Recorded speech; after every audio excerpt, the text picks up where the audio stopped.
Hey everybody, it is Monday, February 1st, about 8 o'clock in the morning, 24 degrees, and a little bit of northerly wind, I don't know, 5-10 miles an hour. We're in a John Deere 5085E. This is a 2014 model. About 1200-ish hours, 1260 something I think, and we got about 5 or 6 inches of wet snow Sunday on the 31st that I think I started with before 6 o'clock, and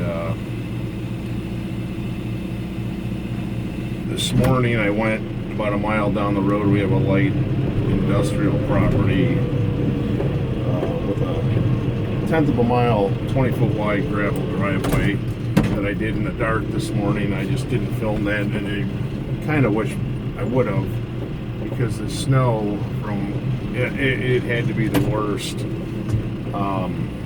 wet snow I've ever dealt with. I used to have a different F250 with a snow plow on it for 11 years, and I got rid of it. And basically this big black thing is a Virnig made in Minnesota, steel edge trip blade snow pusher with a back drag, and I wasn't going to use it this morning. I was back dragging with the regular blade, but I'm going to sneak up to the building here. Be nice to have auto clutch, but that's a 5R tractor, much more expensive tractor, but hey, guy can dream. Okay, so when you see me raise this up, that piece across the top, I'm not going to do that. I have to be careful when I back drag a bigger pile with this. Not to hit it wrong with the tractor. Could I missed it? Just back dragging just this little inch. I'm down low. There's a creek to my right that runs down the middle of our property here, and I'm actually in what would be the creek bed back when the glaciers melted.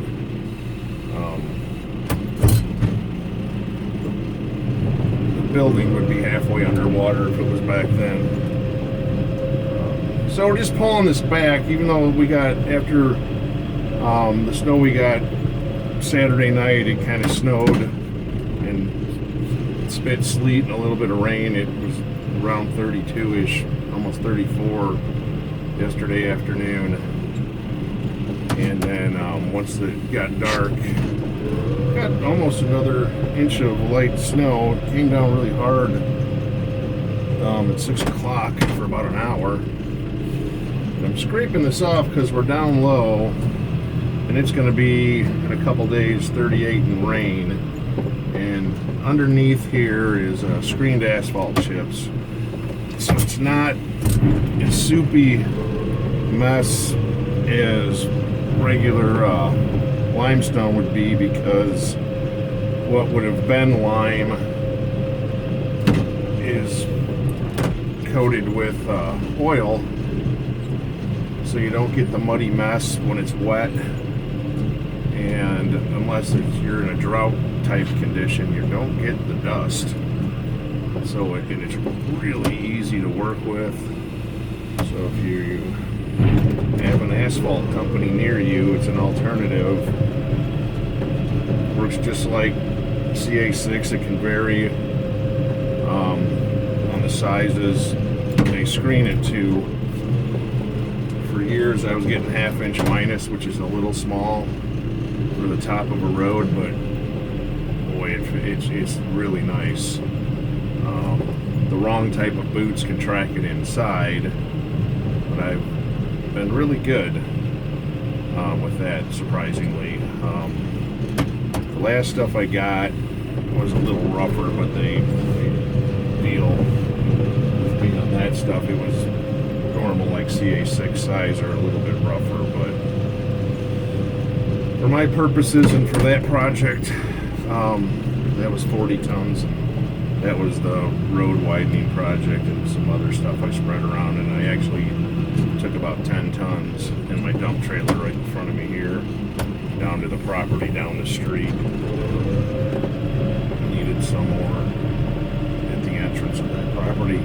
But what we're going to do here, this property here has nearly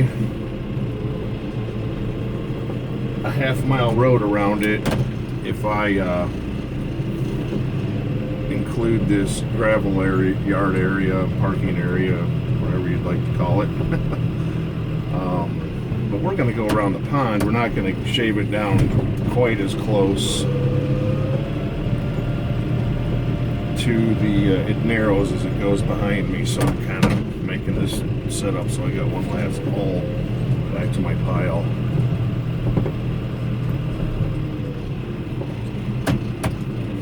It's a really nice day.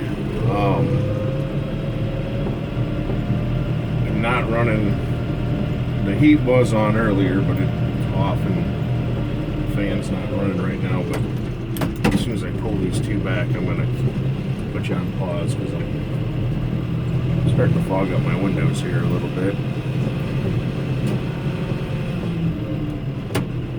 But this snow pusher, this is all new to me. This thing weighs about 1,600 pounds with the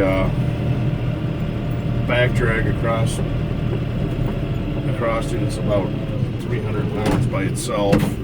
This is meant for skid steer, and in between I have a conversion from the John Deere 500 carrier to a skid steer hook attach, which I just, when I undo this, I unhook it just like it's a 500 series, and I leave the conversion on the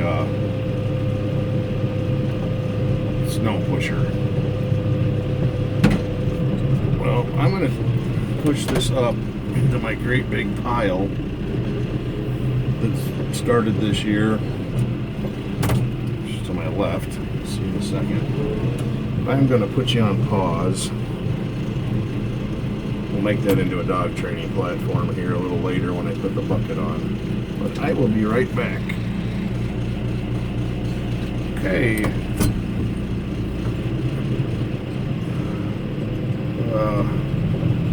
Gravel yard looks as good as it's going to get.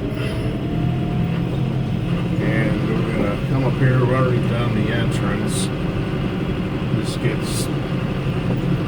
This has grown wider by accident over the years. It's almost 20 foot wide. Sorry about the sun, it always happens when I'm filming, it seems. But this is the entrance to our property from the subdivision. 20-foot driveway there. It started out as 16, but it got 4 foot wider a few years ago. And this area I pushed back, and I'm about not going to touch it. We're going to go into 8th gear, so we're going to be in range B.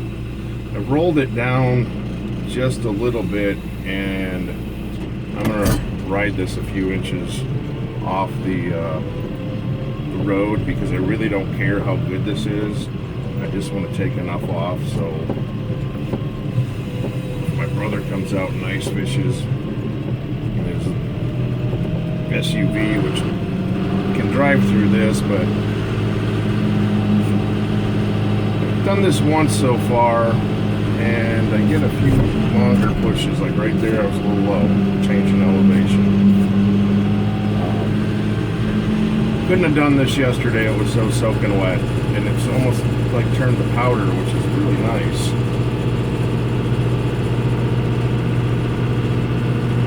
I probably could almost do this in 9th gear.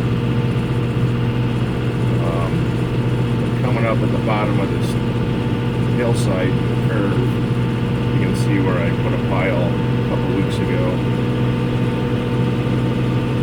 This is really nice stuff, and you know, once I get up this hill, I may try first gear and C range. Drop this this off here.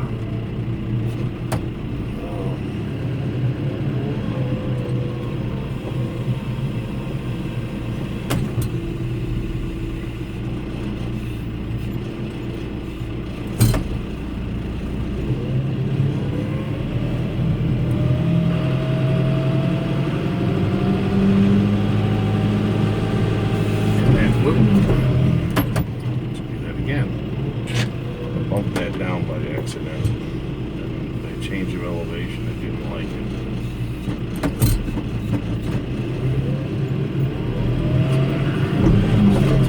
Oh.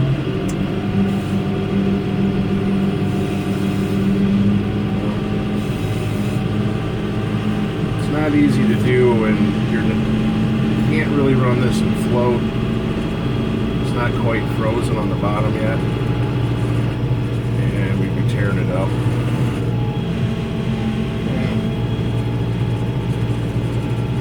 The existing tracks here were from me and a side-by-side, not exactly sure that curve isn't exactly perfect. We might not even be on the road as we did it. And we could have been a little bit lower. But we're just trying to make the road out as we go. But this is just, I've never had snow that was soaking wet one day be powder the next day. This is much better. Let's try a higher gear.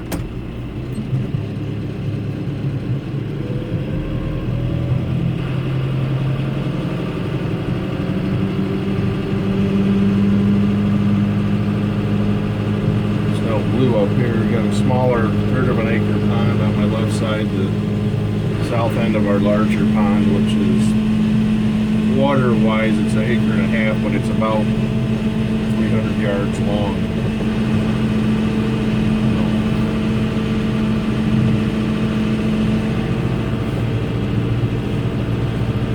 Now I got the height the way I wanted. That looks good behind me. I was a little deep on that hillside curve coming up.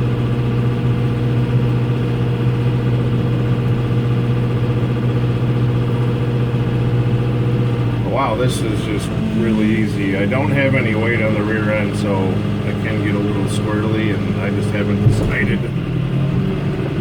what I wanted to do there. They change in elevation again, but we're going to dump this off right here anyways.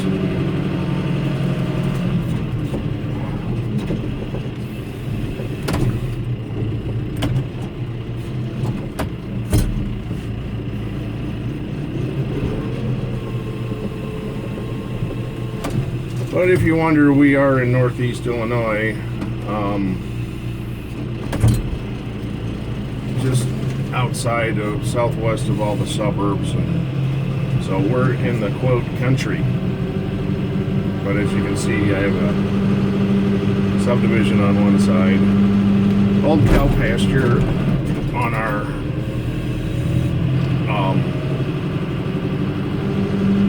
the other side of this creek, which is now overgrown, and we bow hunted some. Okay.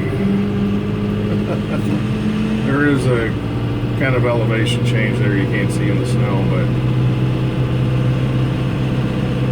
man, this is the best snow I've had to push out of the small snowfalls we've had, and I'm gonna take this. I'm kind of losing my traction here, but I'm not losing any speed. Those were areas when I dumped some off before, have some snow underneath there, it's frozen, kind of turned into a speed bump. This stuff is amazing.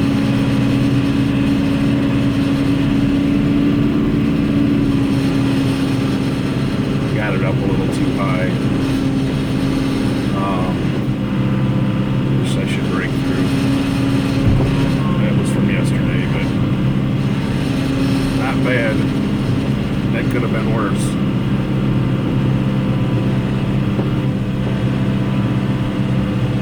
Drop that down just a little bit. Hang on to what I got.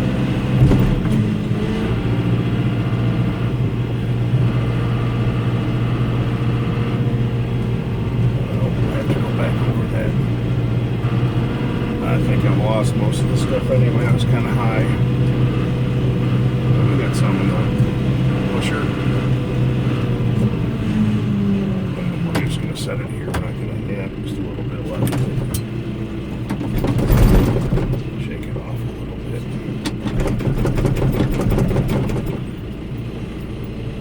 Well, let's go make one more lap.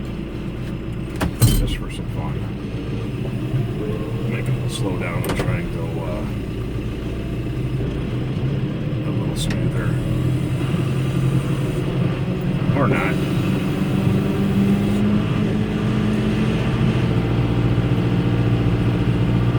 If I were to do real snow removal with this tractor, I would have some type of snow tires on it. I drove this a mile or so into town over an interstate overpass, which was just brutal. The main road outside the subdivision was just slicker than anything, and the wheel that was driving, it was in four-wheel drive, but you really only have one wheel driving on both the front and the back, and they're not exactly in sync, and I was crabbing left and right all over the place trying to go 12 or 15 miles an hour.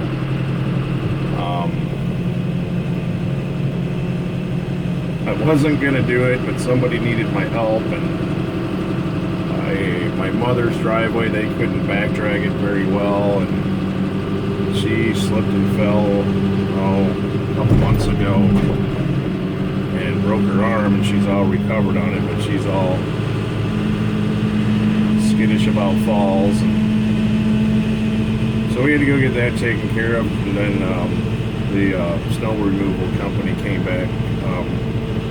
They were on their way back actually to go spread some ice melter or salt on it anyways, so they were happy they didn't need as much product on it's a duplex, and it's a double driveway to both tenants. So they didn't need very much, and the other lady next door, she's a little bit older too, and she has slipped and fallen down. She's a tough lady though. Let's get this blade where I want it. That last push was about perfect, but let's see. I'm gonna do a little bit better up this hill this time and not make a divot twice in a row. So far, so good. Alright, there's something. Oh, it's hitting again. I don't know why. Huh, interesting. That little change in elevation, and I'm trying to. This doesn't work out. But I didn't do a very good job the first time through here.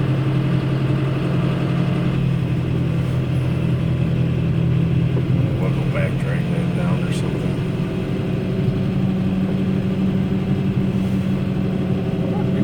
I'm in the yard. I'm not doing this very well.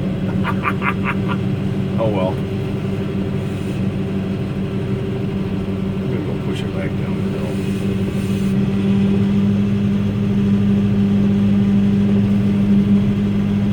Gotta go a little to my right.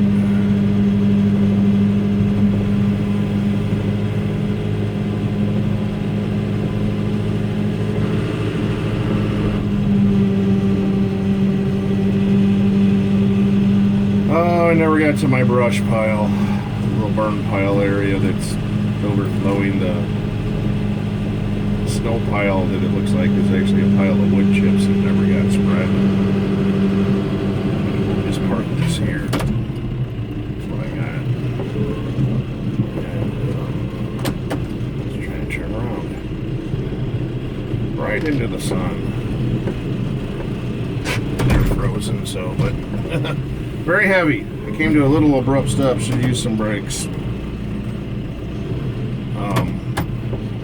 Without any weight on the rear end, I should be being a little more careful. But we're making it. Alright, let me get this set up the way I want it. This looks good. Alright.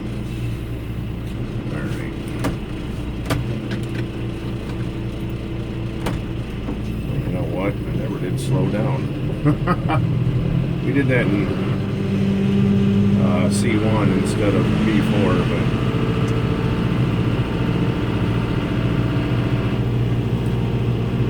oh well, I didn't slow down.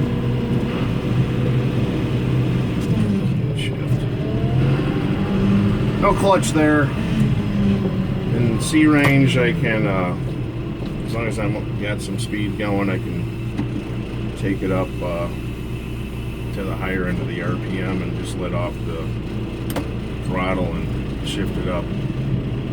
The other ones, I'll put the reverser in neutral and make a shift.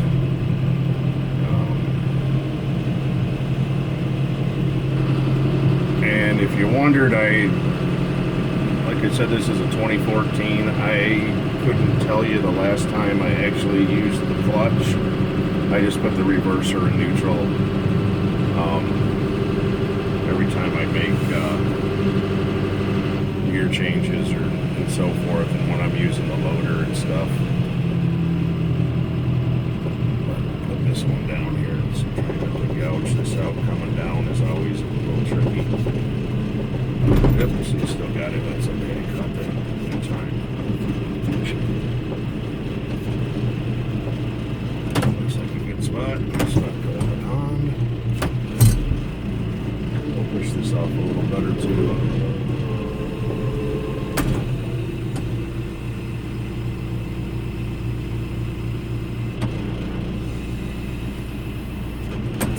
Alright, let's get this big one out of the way.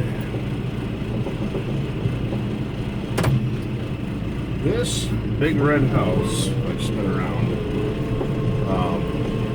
Oh, right there, did belong to my brother. He just sold that. He built it and he sold that. That was built in the 1990s. I forget when, earlier 1990s.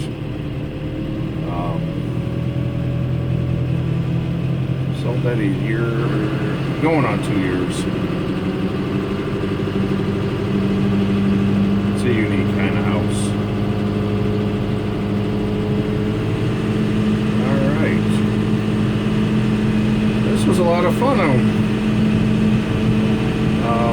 Again, it's a Virnig. It's an 8-foot steel blade trip edge snow pusher with their back drag. And the couple of unique things this one does, it actually can oscillate. I don't know if you've seen when I've picked it up a couple times, it might be a little, looks like it's not level. It can move, it can oscillate up and down in the center. It's got a mount and a pivot, and then it has floating skid shoes, skid plates, whatever you want to call them. And it's really meant for pavement, and they send a warning if you're going to use this on gravel. And we're going to shake this off here, but it's no different if you've done gravel on a snowplow or bucket or any other kind of snow pusher. It's got 4 springs on that blade on the bottom, but it has a regular. Let me flip this up. You guys can see this. It sits quite far away, so it weighs almost 1,600 pounds total. I don't know, with the sun shining, you can see this mount and how far away, so you don't hook right up to the back of the pusher like I'd actually prefer. So it's a heavy beast, but it's worked out great, and it's worked out really good with that heavy wet snow. I was out in the subdivision in that cul-de-sac doing a couple of driveways and then clearing out the cul-de-sac a little better than our town did their first time around. And changing direction quickly. I was doing a little bit of crabbing. If I wasn't used to this tractor, it would have been a little scary, but you know, there was nothing to hurt up there. And it all worked out good. Well, I'm glad you guys came along. I had fun, and it's a good snow pusher. And this tractor, I've been happy with it over the years. Would always like to upgrade, and maybe the 5Rs are interesting. I do like the new 5R loader, is much better. This is I think the H240. If I would have had some more money at the time, this was my first time going to a tractor this size, and I needed equipment for the rear end that if I could have, I would have bought an M at the time, and I also would have bought, I still would have stayed with an 85 horse, but this little stuff, because this is where all the snow melts and goes to my left side here towards the creek, so this can get kind of sloppy. So the better I can clear it off, the nicer it stays. But I would have gone with an M. Tried to convince a friend that just bought a 100E in 2020 in the spring that he should buy an M, and talk to one of our farmer friends that he bought an M about 6 months before I bought this one. But the 5Rs are interesting, and also I like the I think they came out in 2020, the two small 6Rs, or 6Ms, excuse me, 5Rs and the two small 6Ms, and who knows, guy can have a dream. Well, thanks for coming along. We'll see you later.